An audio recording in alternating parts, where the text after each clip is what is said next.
అలాగే అకస్మాత్తుగా విపరీతమైనటువంటి రోగం ఏదైనా శరీరానికి ఏర్పడి భయం కలిగితే, హనుమానంజనాసు నోవాయుపుత్రో మహాబల అకస్మాతా గతోత్పాతం నాశయాసు నమోస్తుతే, ఆ శ్లోకం చెప్పాలి. అకస్మాత్తుగా రోగం వచ్చింది, స్వామి నన్ను కాపాడండి, ఈ శ్లోకం చెప్పి ఆయనకి ప్రదక్షిణాలు చెయ్యాలి. హనుమ ప్రదక్షిణముల చేత విశేషమైనటువంటి తృప్తిని పొందుతారు. అటువంటి హనుమకి ప్రదక్షిణాలు చేస్తూ, ప్రదక్షిణం అంటే గబగబ గబగబ నడవకూడదు, అడుగుల చప్పుడు వినపడకుండా నడవాలి.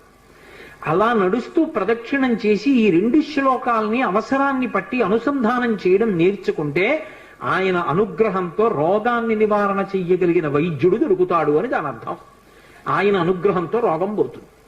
2, ఆయన అనుగ్రహంతో ఎటువంటివైనా, అంటే నా ఉద్దేశం